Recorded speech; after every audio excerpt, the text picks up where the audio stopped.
आपने अपने दोस्तों के साथ कभी ना कभी डिस्कस किया होगा कि इंडिया में इन्वेस्ट करने प्रॉमिसिंग सेक्टर्स कौन से हैं और आपके दिमाग में सवाल आया होगा कि अरे यार सच में कौन से हैं।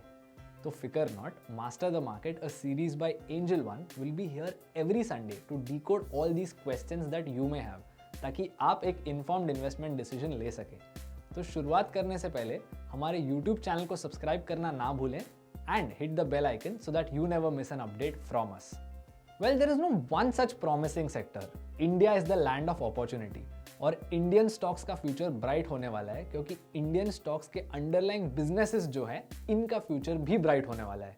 तो आज हम ऐसे कुछ सेक्टर्स की बात करने वाले हैं जिनका फ्यूचर आगे जाके और भी सुंदर होने वाला है। और वीडियो के एंड तक बने रहें क्योंकि वहां जाकर हम आपको एक बोनस सेक्टर भी बताने वाले हैं। Number 1, banking.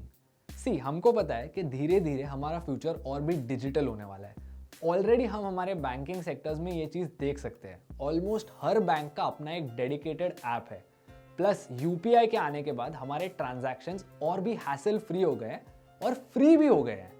तो बैंकिंग के लिए जो डिजिटाइजेशन है ये आगे जाके बहुत ही प्रॉमिसिंग होने वाला है। लास्ट ईयर के इवेंट्स के बाद now banks are way more cautious, but still there are some sectors that the entire world is optimistic about when it comes to India. तो चलिए आज ऐसे कुछ सेक्टर्स की बात करते हैं। तो ये जो सारे डिजिटल इनिशिएटिव्स है those will reduce cost greatly in the future. Plus आजकल नियो बैंक्स या फिर डिजिटल बैंक्स ऐसा भी एक कॉन्सेप्ट आ गया है जहाँ पे आपको किसी भी बैंकिंग फंक्शन को एक्सेस करने बैंक जाने की जरूरत नहीं होती। पूरी प्रोसेस घर से होती है and anyone can start this because इसको करने के लिए आपको सिर्फ एक बैंकिंग पार्टनर की जरूरत होती है। See, we could go on about banking all day, लेकिन the digitization is what has excited us about the future the most. On to the next sector now. Number 2, pharmaceuticals.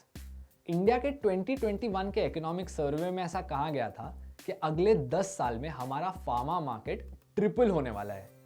Currently, India's pharma market is worth 42 billion US dollars.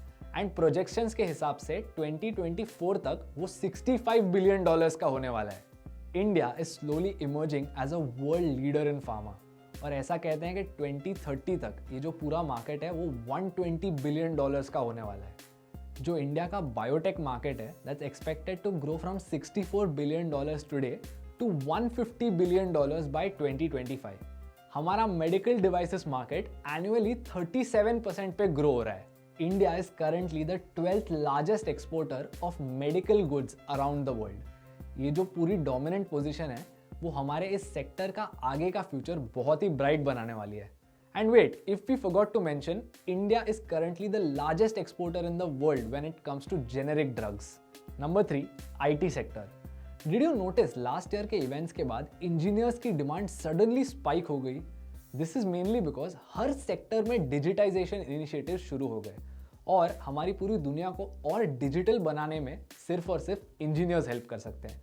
और ये कहाँ मिलते हैं? IT industry में। The dominant position of India in the IT industry will be instrumental in the future for the Indian IT sector. Times of India के एक article के हिसाब से globally 75% of employment in the digital sector comes from India.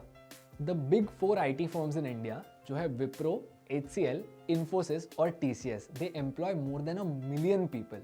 और 5G, data analytics, इन सारे domains में भी हमारे इंडियन आईटी सेक्टर का फ्यूचर बहुत ब्राइट है। प्लस अभी एक इंक्रीजिंग ट्रेंड भी आ रहा है जहाँ पे आईटी कंपनीज अपने वर्क स्पेसेस Tier 2 और Tier 3 सिटीज में सेटअप कर रहे हैं। This will greatly reduce cost for the companies, plus जो एग्जिस्टिंग इनइक्वालिटीज है वो भी कम होने वाली है। अगर एस्टिमेट्स की बात करें तो the IT services industry in India can reach up to 300 billion dollars in revenue by 2025 according to NASSCOM and McKinsey। But this could happen only if they take full advantage of the new technologies like AI and internet of things. And now on to our bonus sector, the sector that you understand the best. ऐसा कोई भी sector जहां आप काम करते हैं या उस सेक्टर से जिससे आप सबसे क्लोजली रिलेटेड है। Look around, analyze the companies that you understand the best, क्योंकि इन्वेस्टमेंट का फर्स्ट स्टेप होता है एक बिजनेस को अच्छे से समझना। और इंडिया में बहुत सारे सक्सेसफुल बिजनेसेस हैं because as I said it's the land of opportunity. तो आपको क्या लगता है आगे जाके और प्रॉमिसिंग सेक्टर्स कौन से होने वाले हैं? हमें कमेंट्स में बताइए। And if you enjoyed learning with us, don't forget to like this video, subscribe to our YouTube channel and hit the bell icon so that you never miss an update from us. और अगले Sunday आप कौन सा topic देखना चाहते हैं ये हमें नीचे की पिन कमेंट्स में से बताइए। Until then, keep learning, keep investing.